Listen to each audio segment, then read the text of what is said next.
What's up, party people? It's KeysDAN with RadioWhat.com, DJLittleRock.com, coming to you live and in living color from the Radio What studios. And this is my podcast, What Makes You Famous? It's an extension of the RadioWhat.com internet radio station that I've been running for quite some time. And if you need DJ services, where do I always send you?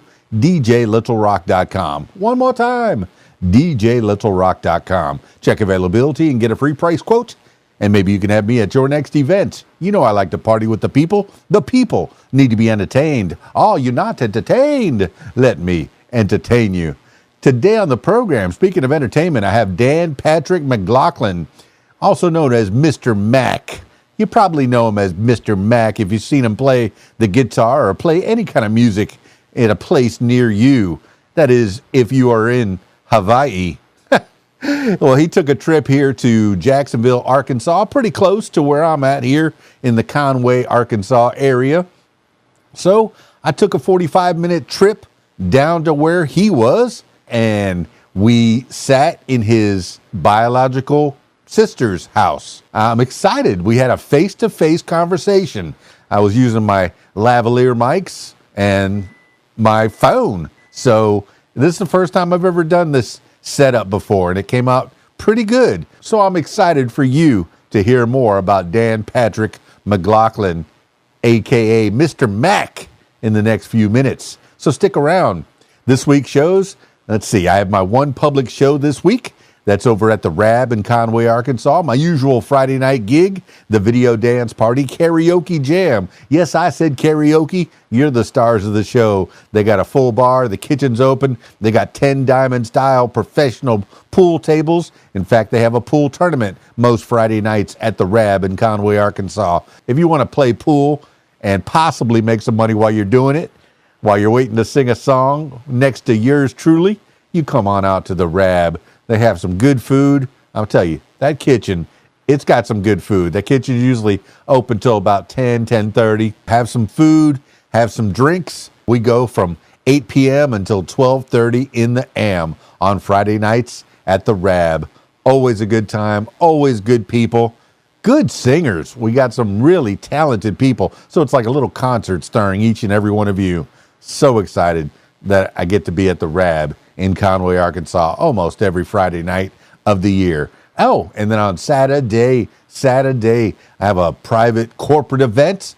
So unless you're invited, you cannot come. But I'm excited that I have a private corporate event here in Conway, Arkansas. All right, that's enough intro. Let's get into it with Dan Patrick McLaughlin and Mr. Mac. I met him at his sister's house. If you're listening to the audio version of this, check out the video version on my YouTube page, youtube.com/user/KeysDAN. Let's go to the living room with Dan Patrick McLaughlin, a.k.a. Mr. Mac. Now. Yeah. Okay. I mean, as far as buying it on the TikTok shop, I might as well have bought it on the TikTok shop. Yeah. I think I got it at Blue Bolt. This is the first time I'm using it to do one of these things. This is pretty cool. Pretty cool setup. You're at your friend's house here in Jacksonville, Arkansas. Yeah. All the way from I asked a friend a long time ago, is it Hawaii or Hawaii? Yeah. And he said, it's Hawaii. And I said, thank you. And he said, you're welcome. Yeah, right.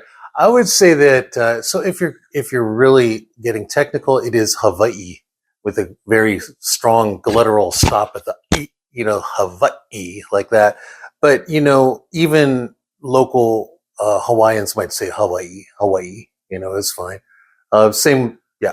So that's that, I think. I'm fascinated by Hawaii. Yeah. It's an island. Is it as nice to live there as I think it is? And is it as expensive to live there as I think it is? I would say yes to both. I mean, it depends on what island that you're on. I happen to be on the main island, which is Oahu. A lot of people think, oh, well, that's the big island. Well, actually, the big island is what we call the island of Hawaii, and that's where the volcanoes are. And that is literally the biggest island. But Oahu has about almost 1 million people on it. So the problems there are the problems of any city. It's like a mid-size, maybe getting toward being a big city on that island. So there's a lot of overcrowding, a lot of real estate issues. Real estate's really high. It's land's at a premium, and all kind of sustainability issues. Where do we put our trash? That's a big thing there. And often it just goes into big holes somewhere, and they got to work on that.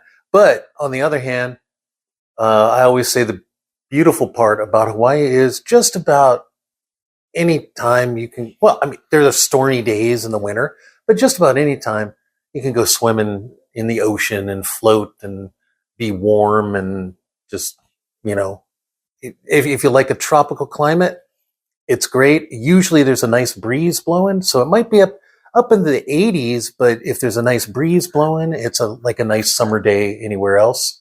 And I will say the one season I do miss, people say, don't you miss the seasons? Well, there's one, and it's fall, and I'm here in the fall. I love the fall. Winter, I'm like, yeah, it's pretty when it snows, but it's freezing, And the other thing is, people might say, oh, doesn't it get a little hot and humid? And I think the older I get, the less I mind it being a little hot and humid, because for me anyway, it's good for my bones. I know that there are snow people out there that love the snow and all, but I'm not one. And I just rather just wake up. Maybe it's a little too hot. Well, then I'll go swimming later on or something like that, or and yeah. So in general, and the beautiful sunsets, beautiful scenery, the ocean's beautiful, and all that. Very expensive to live there, though. Very expensive. Food is high. Rent, real estate, and all that is very high. And in Honolulu proper, it can get quite crowded. It's a friend of mine. I was in New York City visiting a cousin there, and I was actually driving. He's like, "You sure you want to drive?" I mean, it's New York City. I'm like, but it's no different from a rush hour in Honolulu. It's just like gridlock, at times. So, see, I'm born and raised in subtropical. I was born in Miami. Mm-hmm. And I lived there until about 10 years ago, or I don't know, I'm thinking 15 years ago since I got here to Arkansas. But I'm born in Miami, raised in South Florida, the Florida Keys. Oh, yeah. So I have my own island experience as well. Mm-hmm. And subtropical is rainy, and I do miss the ocean. I know the Pacific is a little bit different from the Atlantic as far as temperature and salinity. I don't know. Maybe it's just temperature. Because have you ever been to the Atlantic?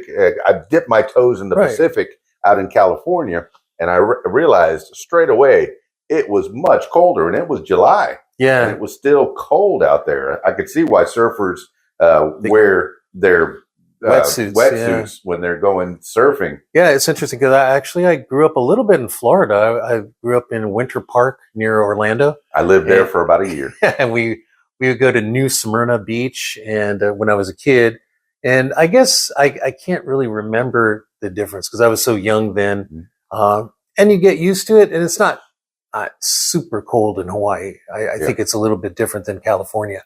It's a little bit warmer in Hawaii, much more comfortable. Generally you don't need a wetsuit. Yeah, a lot of people around the world are familiar with the Winter Park area. It's Orlando. I lived pretty close to I lived in Winter Park, which is close to Disney World. Yeah. And a lot of people around the world know where Disney World is. And people think, Florida, oh, you must be close to the ocean. Well, you're not. You're about an hour away from the ocean when you live right in the middle of Central Florida, which is Orlando, Winter Park area. But I remember the temperature. Talking about temperature, I mean, a couple old guys in chairs talking about temperature. It was hot in the summer and cold in the winter. I don't know how long you stayed there. I was there for about 8-10 months. Yeah, like that. I remember it was really cold in the winter. It was, and that's shocking because you think it's Florida, right? But I distinctly remember getting bundled up to go to school because it was so cold. And then, I think it's the humidity is what gets you there. And it is more humid in Florida, the South, and the East Coast than it is generally in Hawaii. It is humid in Hawaii, but it's not as bad as, let's say, I'll tell you what, when I was in Philadelphia one summer, I couldn't believe it. It's like being in the jungle or something. It's so hot, heavy, hot air, so anyway.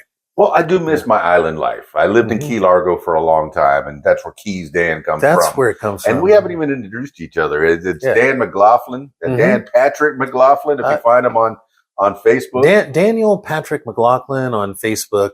I don't know why. It was hard to me to edit that. I usually go just by Dan. Is fine. My family and ex-girlfriends know me as Danny for some reason. I think my mother's the only one that calls me Danny still. My wife calls me Daniel. A few people Dan, because I go by KeysDAN professionally. And professionally, well, we haven't even given the people an idea of who you are. I met you on TikTok and I saw you playing your guitar, but give the people an idea. Who is it, Dan McLaughlin? So I'm a guy, I like to write songs and sing songs. I'm an okay guitar player, but I'm singer-songwriter kind of stuff. I've got 2 albums out on Spotify, and I think you could find them on any variety of platforms. Like I think they're on Apple Music as well. And you can find them on YouTube. The first album is called Shadowbox by Mr. Mac. I go by Mr. Mac as a musical nom de plume.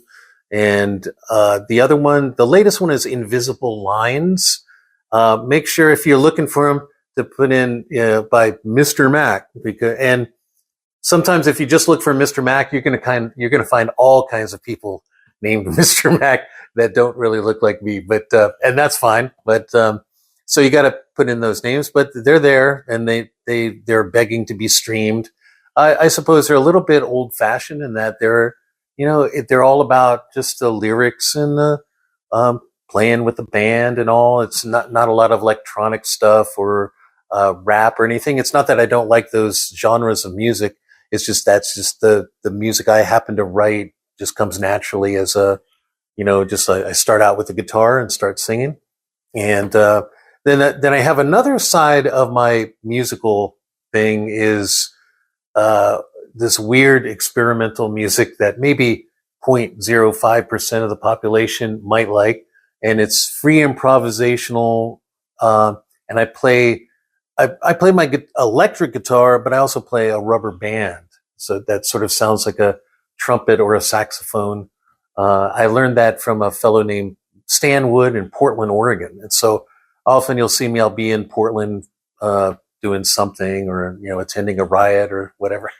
Okay. What is this rubber band? And what is it an actual rubber band that you pick up? And George Carlin introduced me to Hawaiian nose humming. Okay.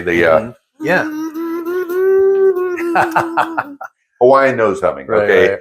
And I was laughing and having fun with that. But what do you do with a rubber band? Is it something you pick up over at Staples? Well, no, it's not. But I'll tell you, part of the origin story was this fellow Stan Wood was working at the post office, and they had these unusually thick rubber bands that they were wrapping stuff with. And he was a saxophone player, and he also liked to he's one of those guys that could make weird noises. He could make bird sounds with just his tongue and all that. And he picked that up and he goes, I wonder, and he blew across it and he made a sound. So, and then he was at the dentist office and, they had that dental dam stuff. And he asked if he could get a sample of the dental dam. And he cut it into strips. Now, this is not dental dam. This is what he ended up with. And it's a kind of rubber that they use in medical procedures. And I'm trying to get in touch with the company to send me not, giant amounts of it. Can I please get like a sample of it?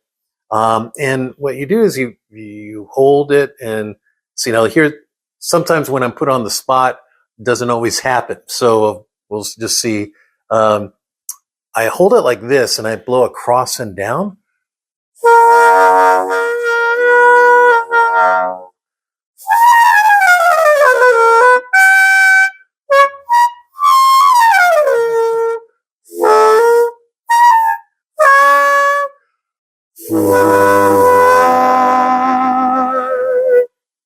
David Letterman would have been so proud. Stupid human tricks. Yes. But this is stuff we did as a kid. We took blades of grass and tried to blow across I think you could still do it that way. I mean, I don't know. This might be a little thick, but you could go like that. And, well, this is us putting them on the spot. Now you will be forgiven, no problem. This is, but it sounded like a trumpet. Yeah, I mean, you were Dizzy Gillespie just then, right? Salt peanuts. That was beautiful, man. And I only got that from the cable guy. No, all right, I stole that from Jim Carrey. Salt peanuts. But, no, it's amazing what humans can pick up and turn into instruments. Yes. Every boy, or at least most boys, I don't want to generalize, but will pick up a pencil and bang it on their desk to the dismay of their teachers. Just drumming. Back in the 80s, I'm drumming. I'm a special education teacher for my day job, so I know what you're talking about. All right. But you know what? The table drumming has kind of, in recent years, has gone down. That would drive me nuts, and they knew it. But I'm just going to say I don't know what happened, but they're not drumming. I think it's because they're so into their phones and like listening rather than doing. I'm going to say that. I think that's one of my. So you think that the phones have taken away creativity? Because I think that was part of their creative outlet. Yeah. Some teachers would give you 5 minutes to do some stand up or, tell a poem or draw something or tell the people what you were thinking that day. I think honestly that phones are maybe the biggest problem in education right now. And if we can't control the phones and because you don't always have administrative backup to get those phones out of the system. I think what some states are doing, and this sounds weird because I used to be a Mr. Hey, let's do what we will. The better angels of our nature will take care of, what happens. And now I'm more like, eliminate the phones. It's like, it would be great if we could just say, okay, it's school time, no phones. You can always contact the teacher. There's a phone in the room if there's an emergency, all that stuff. Because I'm not sure how old you are, but, we used to communicate with little footballs that we'd write a message on and make a football and kick it across the room. It's way different than having, you've got, now they're like watching Netflix. How can you compete with that in the classroom? And they're very sneaky about it. They go, oh yeah, the phone, no phone here. And then you look and they're like, and they got a hat on covering their earpiece. Right. And they're text watching phones. Okay. All right. Yeah. Well, I'm 56 years old. I had to do some calculation in my head. Class of 86 rules. Yeah. I'm 81. So yeah. Yeah. So growing up in the 80s, we're in that age to where we watched all this technology be born and we're even part of it. Right. I built a synthesizer with my stepdad who worked at Ray Calmilgo, which is an electronics type place, kind of like IBM. Mm-hmm. And he helped me build electronics. I learned how to solder, use a board. And I was on a BBS, which is like even before the internet came about, learning about these computers. Hey, one day they're going to take off. One day it's going to happen. And will they be the death of us? Will we stop talking to each other like we're doing now? Yeah. I mean, here we're having a conversation, but I'm still monetizing it. We're trying to get some good ears on your music. Yeah. Dan McLaughlin, he's making music. And good on you for being a teacher. All right. A long time ago, I heard I had the disposition to become a teacher. Mm-hmm. What ages are you teaching? This is high school, special education. But these kids, though, they're still going for a diploma, but they're they need some help. So I'm there to kind of break things down for them a little more and hopefully get them on the track of getting a diploma. So. Well, special education is a spectrum of things. You can have people that are just on the bottom of the IQ test line, whatever that means, because IQ tests can be biased and have been proven to be biased. But some people are. You go from the guy who just barely can write his name or can't even do that to the person that almost is there. I mean. And how many kids do you have in your class? No, so that would depend. So we have two forms. I mean, the really low level kids that have trouble communicating, things like that, I don't teach those. They're in a separate area for community based instruction, is what they call that. Trying to get them to, be able to function in a day to day world and, take care of themselves. I'm with kids that, now it's funny. There's one side called resource, and that's what we call resource.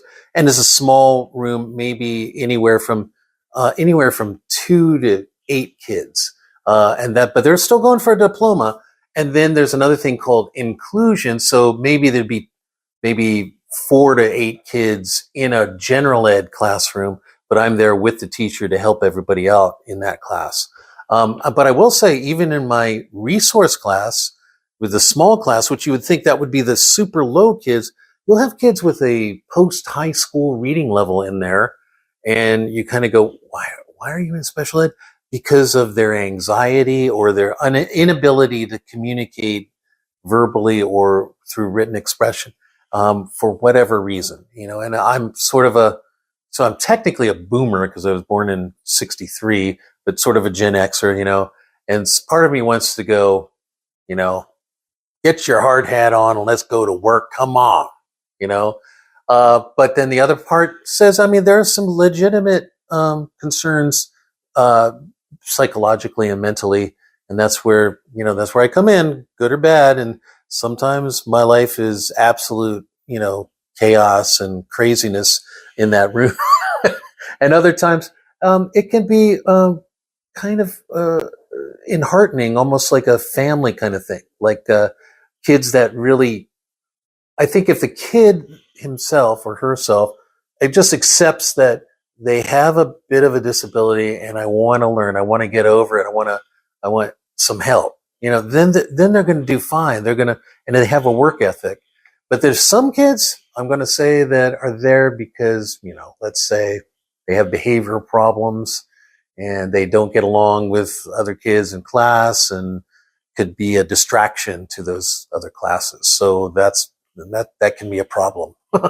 See, teachers in general are known to have a hard time, a hard job. Yeah. And you have an even harder job because you have to individualize all the lesson plans for each student. Right. And does that take a lot of your time? Where do you find time to write this music, man? Well, I mean, at some point you just got to carve out time for yourself. I mean, as far as, yes, the individual education plans, they should be individual, but in general, though, if you look at all of them together, they have very similar accommodations and needs, and that you can pretty much concoct a plan that would serve most of them. And then if there's some outliers, then you can adjust and after I've done it for 24 years and I kind of got a hang of it. So, and other teachers, they look at me too. They go, what are you doing? Sometimes I'm out late at night playing music or something. And it's because I think you have to have your own life, beyond whatever it is you do. You have to have if you're a politician or a lawyer or a doctor, I think it's good to have some kind of a hobby where it's completely different from what you're doing. And that could actually be, as the seed of another lifetime that you can be working on in this lifetime. That I'm hoping that's what it is for me. Well, it has been for me. I mean, I'm not saying that I really desire fame and fortune. I just want to play music and have fun. And I've been able to do that. So, so far. Yeah, it's nice if you can make a living at doing what you love to do. Yeah. Like KeysDAN. I talk into microphones all day, all the time. Uh-huh. Every day I'm talking into a microphone at least once. And on the radio, on the podcast, on the videos, the TikTok stuff, and even, doing the DJ, the karaoke show. I had one last night. So, and working nights, working late into the night, and then trying to do a day job. So working as a musician, I remember B.B. King had a song where he kind of talked through it. And he says, the life of a musician, you go to work at 9 p.m. And you get out of work just as the sun's coming up. Right. Sometimes, you're greeted by the morning sun, go have some breakfast, and then try to go get a nap or something. Yeah. Some people don't even have that luxury. Right. You get to go home, get a couple hours of sleep, get your lesson plan together, and go teach the future. And drink lots of coffee while you're doing that. Yeah, I guess coffee is a thing, some kind of stimulant. Can I say Red Bull or an energy drink also? Hey, you could say Red Bull. Maybe they'll sponsor Dan McLaughlin. Red Bull, when you have to get up in the morning. Or something, I don't know. Throw him some money, Red Bull. No, and that's another thing. You go by Mr. Mac. Yeah. The branding. Right. Mr. Mac. What sets that apart? You say if you Google Mr. Mac, you're going to get a lot of Mr. Macs. I was talking to a young fella. He goes by Jay Nice. And I said, there's already a rapper named Jay Nice. So you have to differentiate yourself. I went by Mr. Mac because I didn't know what to do. I'll tell you what, when I got into a short, recap, I mean, through my 20s and 30s, I was having my lost decades and I wanted to be a music guy, and it just wasn't really working. And I had trying to be enigmatic and cool and all that stuff. And then, I got married and I started working as a teacher, and then I just put it all away. I didn't even hardly play music. And then I'll just say, when I got a divorce from my first wife, there's only two of them, but my first wife, I went back and I saw this song that I hadn't finished, and I looked at it and I'm like, wait a minute, I can finish this off. I finished off that song, and then I'm like, hey, wait, I got little pieces of other songs. I started doing that. So I started writing songs and playing songs again, and sometimes playing out. Finally got a band together, and I'm like, what do I call the band? And the kids, my name's McLaughlin, and it's a little bit of a difficult name, not that difficult, but a lot of, how kids are. They're like, yeah. So you go, hey, Mr. Mac. I'm like, that's what they call me. All the kids go, hey, Mr. Mac, Mr. Mac. And so I'm like, I'll just call myself Mr. Mac. And I don't know what else to call myself. So I don't know. So, I mean, there's a lot, but not huge amounts of Mr. Mac, but it's a surprising amount of Mr. Macs. And same with some songs. Like I had a song called Shadow Box. Surprisingly, there was like 6 or 8 songs named Shadow Box. And you just never know that, It's called parallel thinking. Yeah, parallel thinking. Sometimes comedians come up with the same joke and they go, oh, you stole from me. No, you stole from me. No, it's what's going on in the world. Right. And we were both inspired by the same things, and we came up with a similar idea. Yeah. And that just leads you to people are people all over the world. It doesn't matter where you come from. People want generally the same things. Right. But speaking of where you come from, have you always lived in Oahu? Were you born and raised in Hawaii, or where it's a crazy, convoluted story. But I was born in D.C. I was product of an adoption. So we're sitting right now in my biological sister's house. So my mother gave me away. She was in Washington, D.C. to the McLaughlins, the Irish family from Wilmington, Delaware, and then the other, his wife Pauline was from Knoxville, Tennessee, and then it was military, and so then we moved to Japan. And then to Hawaii, and then gradually I got into contact with my biological mother, and she was living here in Little Rock, Arkansas, and unfortunately she passed away a couple weeks ago. But she really tried to kind of bring me back into the fold, and I'm really appreciative of that, and I feel like I'm a little bit part of the family here. And I love, Little Rock is it's a wonderful town, and the people are so nice here in Arkansas. That's what I've found so far anyway, but really nice people here. Well, like I said, anywhere in the world, people are people. There's going to be some rude and some very nice, but it's such a story that your mother had that idea that she couldn't give you the life that you thought you deserved. Yeah. And she gave you to someone who thought would provide you with a better life. Right. How did you feel growing up? Being a is it Army brat or what were you? Well, it was a little bit Army brat, and then and then pretty much my dad stayed put in Hawaii, but he worked for the Army as a civilian attaché. So I felt your dad's a super spy. No. Okay. Yeah. He's although there were rumors in the family that he was. Come on, then you go. Come on, Daddy. He worked for the CIA, didn't he? That's right. Bring your dad to school day. No, I will say that. Okay, so my dad, he worked in logistics. He was a supply advisor for foreign armies, and he did work in. This is back during the Vietnam era, in Vietnam, Cambodia, Thailand, and Laos. So I mean, some people say, well, everybody works for the CIA in some way. Maybe he was. I don't know. I do know this, that he had he showed me this once. It was a little pen that had a canister inside that was tear gas. Wow. And it was, his point was, no, it's not to kill anybody, but let's say you're in a situation, you point that at him and run as fast as you can the other way. So, I mean, he had little devices like that. He was caught up in Saigon during the Tet Offensive, and they holed up at his hotel that the Viet Cong were using to sight the city. So they said, oh, don't worry, they're not going to actually hit us because they need us to sight their artillery. And so they were up there having cocktails. And then once the road cleared to the airport, they went to the airport. That's another story. But, I watched Good Morning Vietnam. Yeah. I know that, and other, of course, other Vietnam era movies. And there's, you don't know who's your friend and who's your enemy. Yeah.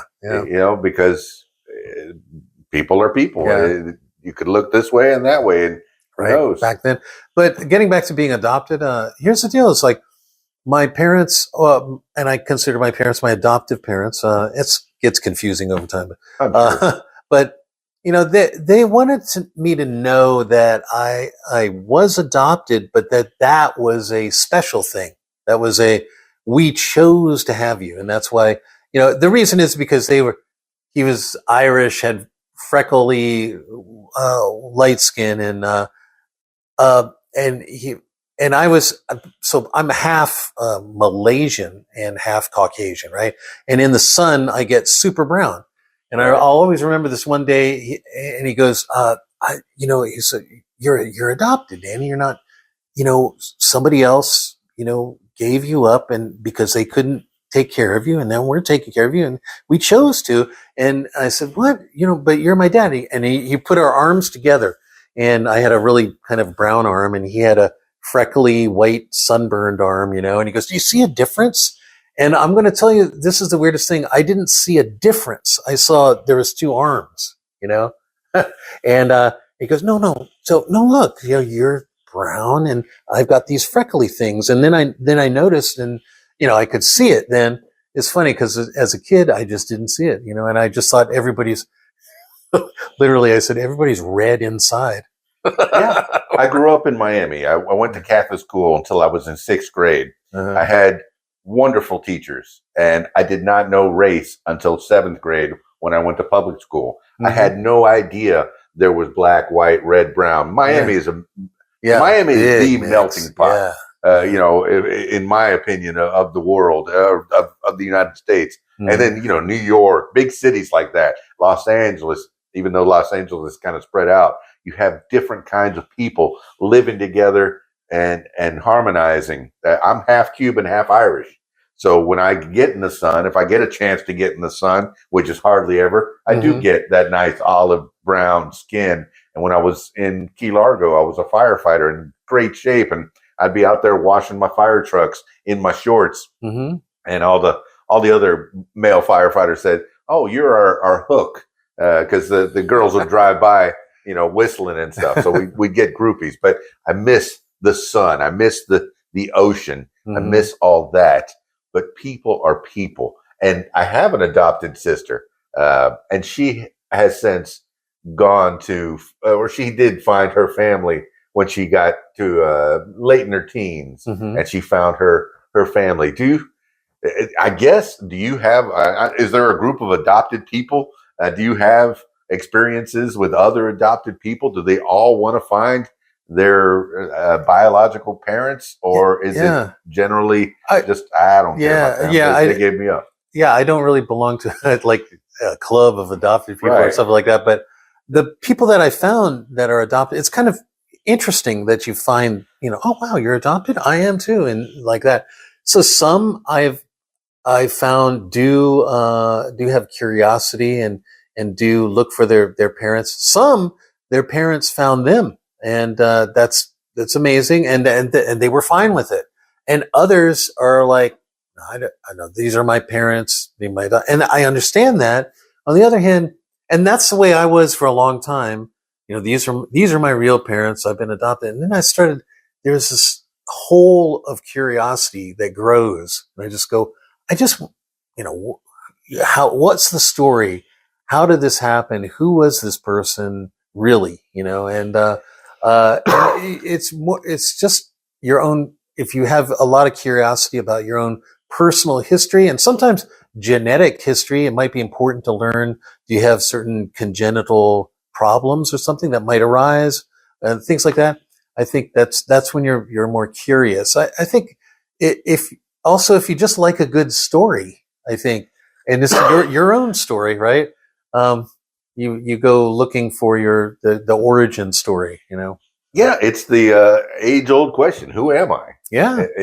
Who am I? And you try to figure out where you're from, where you're at, and where you're possibly going.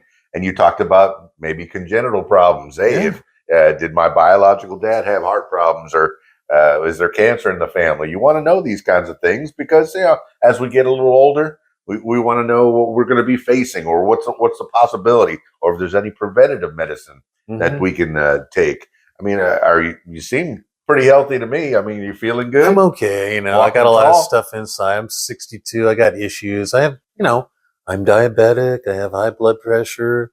A bad back problems. But I have 2 back operations. Blah blah blah. But they're all things that are handleable. I can handle it. And So just real quick. So my parents met in Karachi, Pakistan.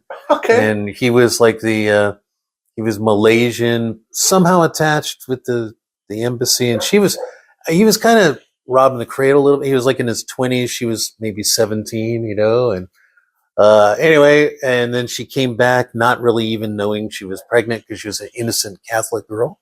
And when you look at the times, it was 1960. I was born in March of 63, but she was pregnant in 62 and all. The laws back then about interracial marriage in certain states, like in the state of Virginia, it was illegal. And so it's kind of out. What I had heard was that the man, his name was Muhammad Shamsuddin, sent a letter to her, but it was intercepted by her grandma. He said, no, this can't happen. A Muslim and a Catholic marriage. No. This is the legend anyway. And then she had me and gave me up. Got to stay with me.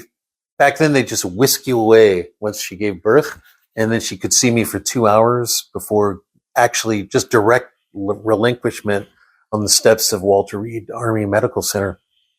Yeah. So. Yeah, I've gotten the chance to be a part of so many weddings, DJing different weddings. And the people that are unevenly yoked is what I guess a Christian would call, or I guess maybe any religion, where you'd have a Jewish girl and a Catholic guy or a Muslim girl and a Hindu. It's odd, but it's amazing. Once again, people are people. Yeah, they want the same things. You grew up in this religion or that. I grew up as a Catholic. But now I'm American. Right. You grow, and that's another George Carlin joke that I stole. And I do give credit where credit is due. But growing up, okay, how long did you spend in Japan? How long did you spend in all these various places, DC and such? And did you get a chance to experience and feel those different flavors? Did they affect you somehow in your music and in your creativity? I think, I don't think I spent enough time in DC to really have that effect. I spent a little time in Virginia, and then Japan always, because it's early childhood time. I think we spent about 3 years in Japan from, I think I was like 3 years old to about 6. And so that's your early childhood is like Japan. And I remember, this is what I remember. You talk about humans and humans. So we lived on base for a while, and then we moved off base because my dad thought this would be cool. And it was. We were in a Japanese neighborhood, and there's these Japanese kids would come by, and they just go, Danny-san, Dan, Danny-san, everything's san in Japan. Yeah, I watched The Karate Kid. Yeah. So, and they didn't speak English, and we'd go out and we'd play for hours together, and I didn't even know their language. And they're like talking to me in Japanese, I talk to them in English, but I don't know what, we just going around playing ball or throwing things around or marching around chasing chickens or something. And, it was really, an experience. And so I think that gave me kind of opened my mind to, I think what was Mark Twain said something to the effect of that, travel is the enemy of prejudice or something like that. It just opens up, people are people like that, And I think when you look at all the different religions and things, their lessons on how to live your basic day-to-day lives are all basically the same. It's basically the golden rule. You can find that almost in every religion, just about, but I think, and then coming to Hawaii, it's just like all these races are there, and there's this consciousness that it was kind of a tragic history in Hawaii, that it was taken over by the United States, and but also that there was a big past behind it.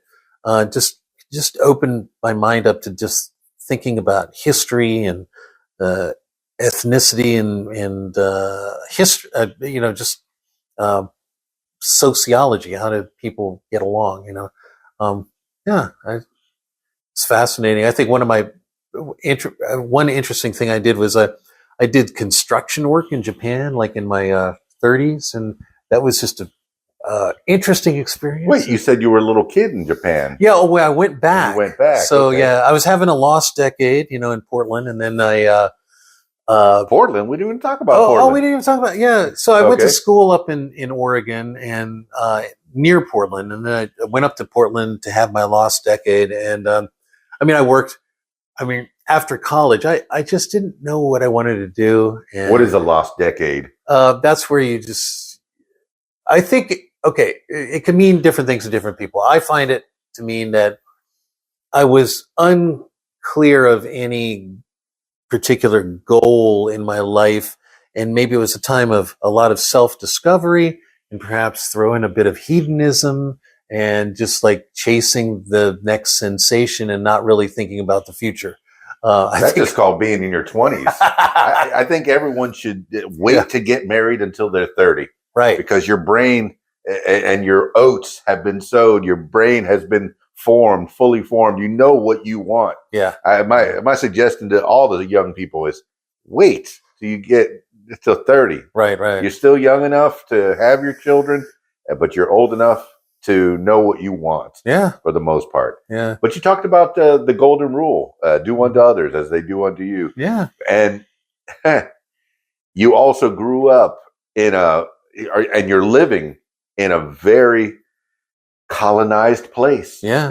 People have been conquering other people, taking their land since people were people. Right. Yeah. And so tell me about the history as you know it of Oahu and King Kamehameha. Oh, Lord. And this demise of Hawaii. I don't know if I'm qualified to speak on that. You are a teacher. Yeah, and this is primarily a learning podcast. We're learning about you, Dan McLaughlin. Well, and you're talking you were talking about mispronouncing your name. I've mispronounced it a couple times myself. I don't know if but go ahead. No big deal. The history as you know it. Well, how do people feel? As I know it, and so, up into I won't go too deep, but let's talk about up to contact and on to contact with Western civilization. So they had a highly developed, but very hierarchical culture in Hawaii. So they had the ali'i, the chiefs, the leaders, the rulers that basically just they're at the top of the pyramid, and then there's the commoners way down below. Sounds familiar. Yeah, it's kind of like our society today. I don't know, but the and in particular, it's interesting how sometimes cultures that seem very repressive and rigid also have it could be considered sometimes a golden age of their culture. So it was a golden age of their crafts, their arts, and their society was during this time. And men and women lived separately. There was at times human sacrifice. There was all that stuff, but in general, it was hanging together, but in separate kingdoms that lived on different islands, right? Sort of like if you think about Greek culture, they shared the gods, the culture, the language, but there's all these city-states in Greece, in ancient Greece, right? It wasn't one giant Greece until King Kamehameha came along and unified the islands. Unified means, kicked everybody's butt so that he was the king. But he was a pretty just king and had instigated a law called the law of the splintered paddle, wherein I think he was trying to just take somebody's canoe, and somebody got mad and hit him over the head, and he suddenly realized that, hey, that's wrong what I was doing, or something. And no king even should be above certain laws anyway, So it was sort of like the Magna Carta of Hawaii, and then they came in contact, but they were in contact with the Westerners. And I think a lot of people don't realize that King Kamehameha won partially because he got Westerners to teach him how to use muskets and cannons, as did a lot of the other chiefs. But the great equalizer. Yeah, that's right. And the Hawaiians didn't think of it as like, oh my God, it's a magic fire stick. Oh, we're afraid. They knew immediately that this is a weapon and we need to get this weapon, And at that time it was like so that we can conquer our islands. But unfortunately there became an influx of more and more, particularly Americans, but Europeans as well, that curried favor with the royals, which gave them large, or through some arrangement, they got large tracts of land to make plantations, whereupon the common population was kind of displaced from, they were sort of disenfranchised, and getting further and further away. It became more of there's the royals and then these Westerners infiltrating the kingdom so that they were getting powerful. The Westerners, and to the point where now the royals were going, hey, wait a minute, this is too much going on. We need to get some power back for our people, and we need to maybe have you guys have a little less power you're in our land. And I'm just spouting off my theory of history, my version of it. And then at some point, the majority were Americans, and some Americans said, this is it, we're taking over. And there happened to be an American ship in the harbor that was coming back from I believe it was from the Philippines during the Spanish-American War. And they were in the harbor, and they said, hey, you guys, we're taking over for democracy. We're going to overthrow the king for democracy. Can you support us? And so I don't believe a shot was fired, but the threat was there that the Americans would open fire with their cannons on the ship. And so then the Queen Liliuokalani signed over the kingdom basically because she kind of had to. It's quite sad, and it became an American protectorate for a while. I think also another big problem for historically was there was a point where, this is before all this happened, there was a point where the religious system of Hawaii was overthrown by the rulers themselves. I mean, there was things about it that was was bad. Men and women couldn't eat together. There was sacrifice. There was all this stuff. So they just overthrew it, but they didn't have anything to replace it at that moment. And then boom, came the American missionaries. And then they came in and, started, there was a vacuum of spiritual vacuum, and there was a bit of chaos going on. And they, taught them the rules of life and gave them some education, made them put on clothes. They taught them how to read and things like that. It was good. But as they said, the missionaries came to do good and did well, because their offspring especially became massive landowners and married into the royal families. And so it became this another way that the local rulers lost power, So right now it's a situation where, I think, unfortunately, the native Hawaiian population is very, very much diminished in numbers, and not very powerful. Here's the thing I think it's a little unfair, is it's not as organized as, say, Native Americans are. Mm-hmm. And technically they're Native Americans because they were here first, they're technically, but they don't seem to have the same kind of lobbying power as the Native Americans. There are organizations that keep them in there, to have some kind of, bargaining rights toward, to promote Hawaiian culture and people. But they've really been disenfranchised. But they've also grown a lot in education about their past and their culture.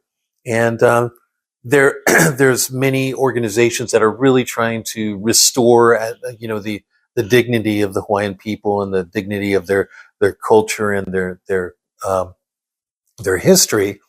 At the same time, I think sometimes there might be a little bit of extremism on the other side.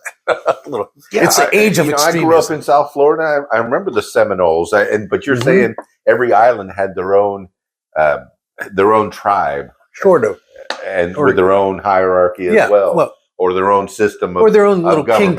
kingdoms, their own system of however they wanted to govern each other. Mm-hmm. Was there any kind of a democratic thing in there, or was it always a king on every island? I would say that actually the governing structure would be the same. There would be like a high chief and lower chiefs below them, and maybe, it's sort of like, like king and, duke, baron, something like that. And then the commoners, like tons of commoners.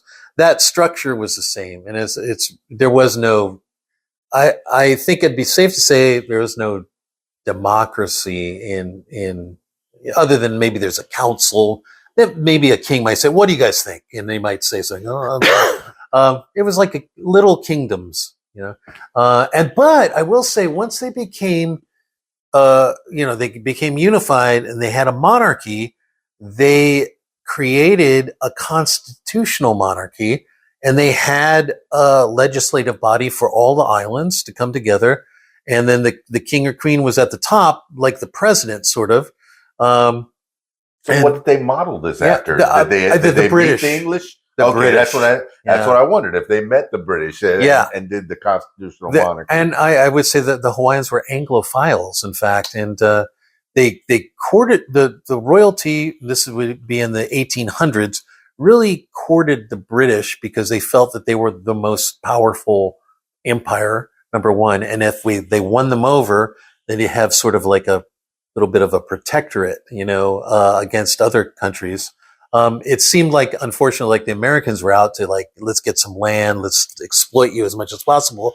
And the British were like, I don't think they were that interested in the territory. They wanted it as a way station between their major empires and stuff.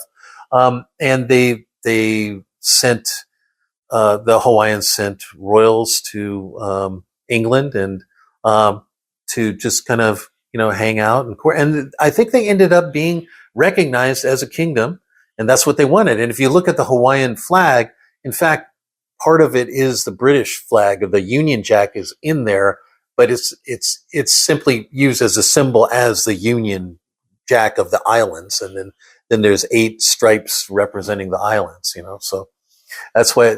But I think they were doing that to say, hey, we're kind of like you, hey, but they, couldn't withstand the imperialism going on at the time. I think it's a lot of countries got swept up in that. So there was a time the sun never set on the United Kingdom, right? Yeah. So they were the OG colonizers, right? And they brought their ideas to the world, right? Whether you liked it or not, right? Yeah, and some of them are good ideas. Oh yeah. So. They were living for thousands of years before we were. Right. And here in the United States, we think that a 250-year-old thing is old. No, you haven't been to Europe. Yes. I haven't been to Europe. I haven't been out of these United States. So I'm living vicariously through you. Yeah. I think Oahu would be one of the coolest places to live. Yeah. I have 20 Hilo Hattie Hawaiian T-shirts. I almost wore one today, but I decided against it. But my Hilo Hatties are prized. And, I wear those on my days off. Well, let us know if you ever come over. I'll we could put you up. We could. See, and I do have a couple of buddies. That one lady that I did her wedding, and then they moved to Oahu as well. Really? I think Jennifer Holland. She's also on the TikTok as well, and but we have a guest coming through. I'm sorry. Coming through. Now we stole somebody's house for this. Oh my God! I hope the owners don't get too mad that we've stolen their house. They've stolen their property. We've colonized. That's right. There we go. We could set up our government now. All right, man. Well, let's talk about the music. Let's get into that, and then we'll wind this thing down, land this plane. The music. Where did you first pick up the guitar, or was that the first instrument that you picked up, or was your step family? I mean, your adopted family creative at all? Who gave you that? So my two brothers, they're my adopted brothers. They were very creative. One, Charlie, he played the piano constantly, and my brother Mickey played piano and guitar, and he was a big Dylan fan. He was a total hippie, drug addict, hippie guy. My dad really kind of wanted me not to play music because he was afraid I'd become a drug addicted hippie, because that's what he just associated those things. It's back in the 60s, right? So you don't have to answer if you don't want to. Was it right or wrong? He was semi right. I mean, I never got into. My mom grew up in the 60s. Right. He would have been right. Yeah. Oh, I mean, definitely about my brother. But I thought in a way, and he also banned me from listening to rock and roll. I mean, I couldn't buy any rock and roll records until finally he relented when I think I was 13. I could start, listening to, rock and stuff for a long time. So anyway, my brother played Dylan all the time, and I acoustic or electric? Acoustic guitar, and he kind of sounded like him. And but man, he'd get mad if I picked up his guitar. He's like, don't touch that, And then one day he bought me a guitar, though, or didn't buy me. I think who knows how he got acquired a guitar. Yeah, and he lived in New Orleans. He was a street musician. His name was Slewfoot. His real name was Mark McLaughlin, or Mickey, we called him. And he was down in New Orleans for years, and he somehow I got this guitar, and it was in my 20s, and I just knew 3 chords for a long time, and I gradually learned more and more. And then by the time I graduated, I'm sorry, maybe it was like my late teens, but by the time I graduated college, I'm like, I want to start a band like U2 or something. I want to be a, weird, enigmatic, psychedelic guy, but I didn't know how to really play the guitar even, Like U2. Right. Okay. So we're knowing the timeline now. We're getting into the 80s. Well, I mean, early U2, and I still like some of those albums. Well, what's wrong? Yeah, they're great. Well, I know, but like now, like the young kids are all U2, because every band gets ubiquitous and tiresome because you hear them all the time. But now when you listen, I go back and I listen, whoa, this was good. You know, it's like, anyway. Whatever you liked in high school, you're probably going to like today. Yeah. Forever. Exactly. For the rest of your life. No, and I liked all the classic rock bands and stuff. And then I happened to room with, at Linfield College, there's a guy had my same last name. His name was Mark McLaughlin. And he became Mark Arm of Mudhoney. Well, like your brother. You said he was Mark? Mickey? Yeah. And this guy's name was Mark. His name was Mark Arm. And what inspired me about him was he hardly knew how to play. And then yet he got together with some people that we saw off, and he had a college hit called Mohawk Man. And I think I still have it was like a little 45 or EP, they called him back then, you know, Mohawk Man. Do you understand? I'm a Mohawk Man. I don't know. But that inspired me, like, he can have a band, so I can have it. But actually, he got kind of big in a way with Mudhoney. But anyway, so I don't know. I just struggled. In Portland. Portland is a great scene for original music. They want to hear original. You know, most places you go and the band's got to have like 80% covers, and then they'll do like a few originals. In Portland, it's the opposite. They want to hear, are you really a band? Let's hear your stuff, you know. I think that's cool. And so I was trying to put together this band, and I was in this old mansion broken up into rooms, and I was wailing away on my guitar, and that's where I met Stan Wood with the Vibra Band. But that goes in a divergent story. But anyway, I got together a few times with this band. It never held together. But after that, I still always had in the back of my mind, man, I'd love to have a band going. And finally in Hawaii, I just it was a teacher's friend's husband, played bass, and we got together. And then I knew somebody through somebody who was a drummer. And for a while, like I say, the thing is, it's fun. It's not, so you're playing your own music, which and just getting lost in the moment and sweating and playing. It's like a sport that you like to play. Except you get this sort of a rush off of it. That's I don't know. Some people get it off of sports, and other people get off of playing music, and I get off and playing music. I don't know where I got off of the track there. So no, it's hard to find a group of people that'll keep together for any length of time. It's amazing. I think about the Stones. Even Mick Jagger has. He had something on the. I know I mentioned David Letterman earlier on the top 10 list. No one wants to hear anything from the new album. Yeah, they want to hear all the great. But I'm going to tell you, I listened to their new album. It's pretty good. What was called Hackney Diamonds. I was like, whoa, that was some good stuff on it. Still got it. But here's the neat thing about the Stones: they're willing to play their old stuff. Versus, let's say, Bob Dylan. What I've heard anyway. I heard somebody went to a Bob Dylan concert. He didn't play anything from his old stuff, but the Stones, they're happy to do, Can't Get No and all that stuff. Your mic okay there? Oh yeah. Did you want me to play a song or something, or? No. Usually music usually doesn't sound so good on podcast or anything like that. But I know on your TikTok, man, you do play. But the nice thing, like I said, keeping people together is hard to do. Finding a group of guys or girls or people that'll meet you at a certain place at a certain time to play at this club, and we'll get this amount of money. It's a lot easier to grab your guitar or grab your rubber band and go on your own and go busking like your brother did in New Orleans. Yeah. Which is fantastic. You said Slewfoot? Slewfoot, yeah. He's no longer around, but you might find it. You go on YouTube, and I'll send you a link because there's a few videos of him. There's one that was made kind of toward the end of his life where he could barely sing, but the guy sort of edited his live singing with his studio thing. Anyway, I'll send it to you. He was a tragic figure, but doing it till the end. He did it to the end. That's what musicians do. That's what creatives do.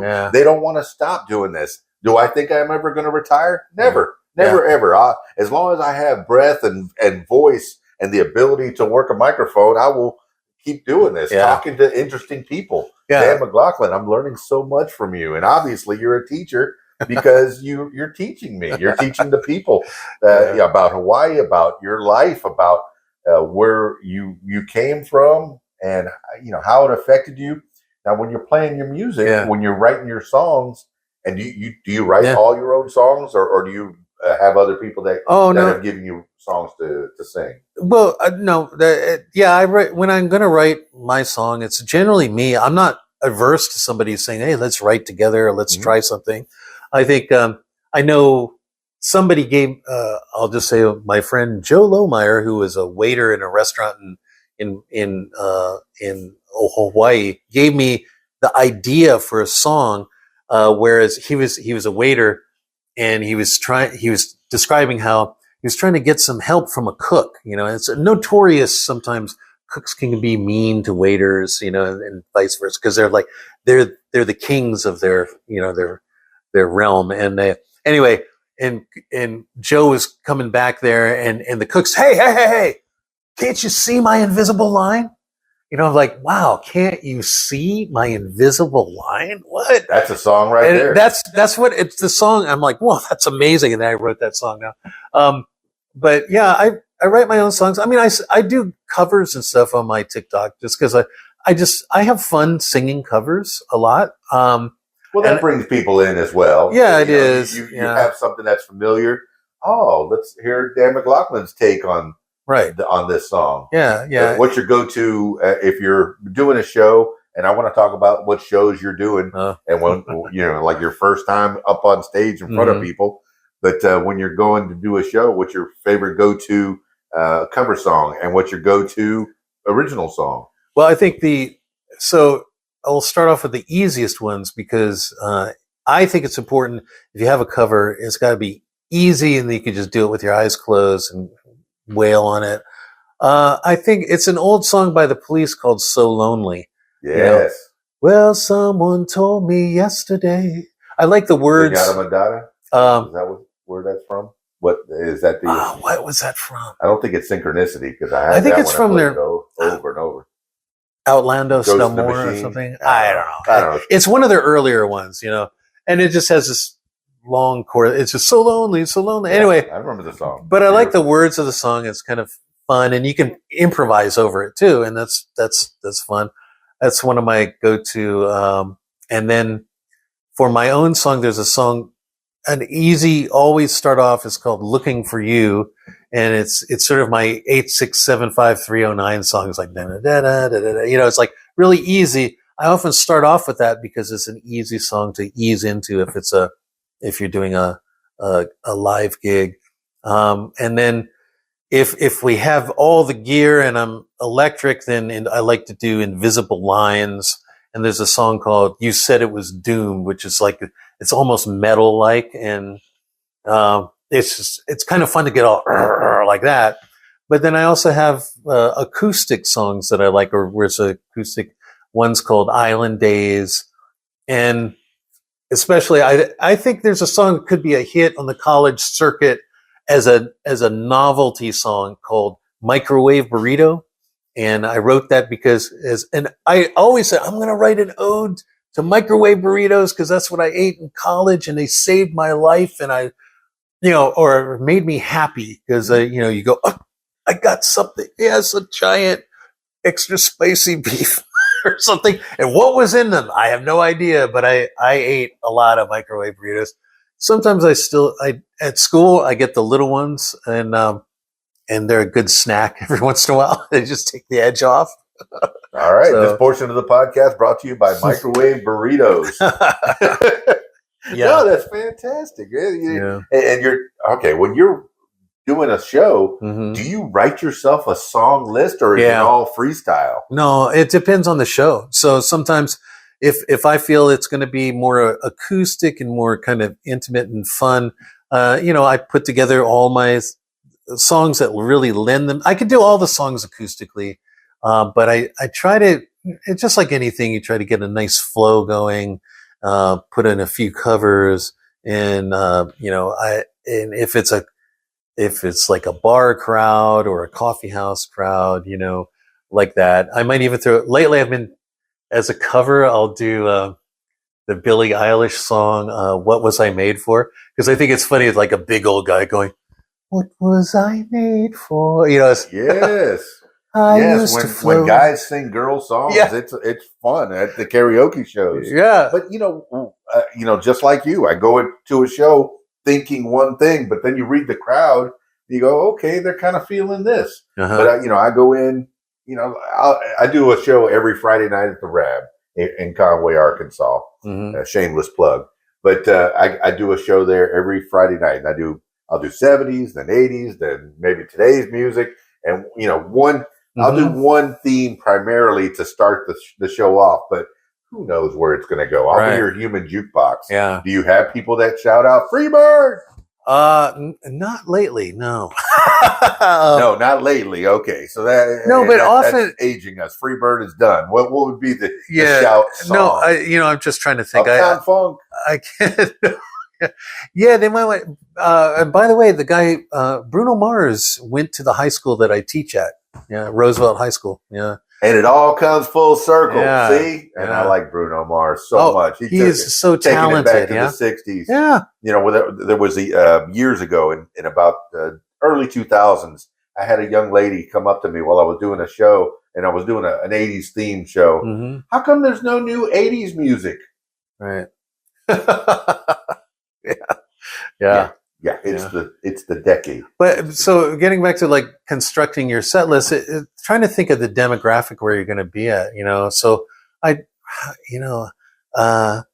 try to listen. One of the things I do in my class is I ask them to suggest some songs, and they'll go, and some of them are pretty interesting. So, while they're doing some work, I'll play music softly. I know that sounds weird, but I'd rather have them, can you tell me a song and I'll play it rather than them just listening. Right.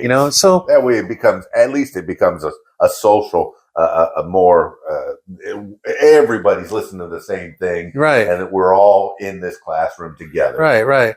And sometimes some of those songs are pretty interesting and they surprise me. And other times I'm like, oh, this is so bad. I know. I do some middle school dances and high school dances. Yeah. And I'll come with a playlist of today's music, whatever came out in the last 5 minutes. I'll put that in my song list, and they'll come up and ask me for the filthiest songs ever made. Right. But I'm sure that's the same thing our parents thought of. Right. Oh, don't listen to that rock and roll music. Yeah, it's true, but there's a difference. At least in the rock and roll that our parents were all mad at, they had like it'd be a metaphor, or it'd be, like something really naughty, but they'd coaxed it in an image that wasn't explicit. And now they just say the explicit thing, WAP. Oh, yeah. I'm that got Song of the Year by NPR Radio. And I'm like, NPR? I swear to God, NPR put it on. I'm like, what? Was that a Tiny Desk song? And people think, am I a prude for disapproving of it? I just think, come on, you could be a little more imaginative or something. I don't know. How about some imagery that's, instead it's just like, but whatever. All out there. Yeah, but whatever, but at the same time, I think there are some creative things going on. And like originally for a while, I wasn't into rap. And then I started listening to it. I'm like, wow, that's pretty interesting. These are some interesting rhymes or some cool stuff going on. And I acknowledge that there's stuff that I'm not really into, but I kind of respect that it's it's creative. You're trying here. You're not just spitting out. And then there's other ones that are just spitting out the filthy, naughty words, and the kids love it because they're just saying all the bad things. Yeah. While I'm doing Sweet 16s, you got to keep up on today's music. What's happening? I like Kendrick Lamar. I like Eminem. I like the guys they're doing it. What are your go-to raps? My favorite rapper of all time is Heavy D. Yeah, I think it's Snoop Dogg and Eminem. I think are pretty good. Yeah. And then so I was okay. I know I'm in kind of red state land, but I thought Kendrick Lamar's Super Bowl thing was pretty amazing. I thought I couldn't understand a word he said, really, but I knew he was getting at something about America, being split up, and I think everybody kind of got to agree on that. But and I thought it was very creative. I thought it was really interesting, and so I just think that like I say, I may not understand what's going on, but I can recognize that they put a lot of creative effort into it. And Childish Gambino did one of those. Oh yeah, This Is America. That was a crazy video, freaky as hell, but it was kind of fascinating. It's a way to comment on what's going on, how you're feeling. Yeah. You have this outlet. This is what you can do. This is a magical power that you have. Whatever you're thinking, invisible lines and what have you, even if it's as trivial as that, if that is even trivial. Do you see my invisible line? Yeah, it's right here. How am I supposed to see your invisible line? That's, these are thoughts that come to your head, and you're able to put them out into song. Right. And that's a superpower to me. And even teaching, teaching children, but then teaching special needs children. These are superpowers that you have. Thank you, McLaughlin. And you should accept the accolades because you're working hard, man. And in these 61 years that you've been on this earth, you've put it to good use. And here you are back in Arkansas visiting with your biological family. And I saw you with your Razorback helmet head on. I see it right over there. Do we have to put it on for the podcast? Should I put it on? If you can reach it, if you can do it without disturbing that sweet little kitty that's sitting over there next to your guitar. Yeah. Yes, this is part of my inheritance from Terry Franks. Yeah. Yep. Who's Terry Franks? That's my biological mom, and out there is Kelly Tate. That's my sister, and Jeremy, her husband. And so, Woo Pig Suey. We'd be remiss without a Woo Pig Suey. All right, man. Let's. That's a perfect place to close this thing up. Give some shout outs to people that have helped you along the way, and let people know how to contact you and find your music. What is the? Is there a MrMac.com? What's the website? Yeah, I wish I could just spout that out. But look for Dan McLaughlin Music on TikTok, Mr. Max 63 on Instagram, and you can email. I don't mind giving my actual email address. It's DannySensei@hotmail.com. DANISENSEI@hotmail.com. Are you a martial artist? No, but I taught English in Japan for a couple of years, and so they call you sensei. Master, sensei, teacher. Okay. Yeah, this is an oddly comfortable hat. Oh my gosh, I was wearing my Mad Hatter hat on Friday night. Nope, I took that off very quickly. Hats are usually an impulse buy and usually a mistake for me. Yeah, because then you got good hair. Okay, if I went to Hawaii, would I be called a haole? Probably, yeah. Okay, yeah. Are you considered haole, or are you enough? I will say that you look Hawaiian. Yeah, I kind of look what they would call hapa. So hapa means half. So probably half something. Maybe I get mistaken a lot for being Polynesian, even though technically it's Malaysian, which is actually Chinese. So half Chinese and half English, Irish, Welsh, Scotch, German, Caucasian mixture on that side. Yeah. So, but see, if you get your tan up, they think you're a Portuguese, but a lot of Portuguese came to Hawaii, and that's almost local then. Yeah. All right. Passable. All right. I'll make that trip to Oahu someday. All right. All right, my man. Well, like I said, let's finish this thing off. I always finish with last words for the people. This could be words to live by. This could be something you heard a long time ago, maybe a mantra you wake up with every morning, or whatever pops into your head at this moment in time. All right. Dan Patrick McLaughlin. Dan Patrick McLaughlin. Okay. The last word for the people. The last words for the people. Here's some advice. Die with memories, not dreams. Well, there you have it, party people. Mr. Mac, all the way from Hawaii to you. Man, that's a good reason. That's a good enough reason to go to Oahu, just to go see a Mr. Mac Daniel Patrick McLaughlin Show. And if you can't make it to Hawaii, you can always listen to his music all over the interwebs.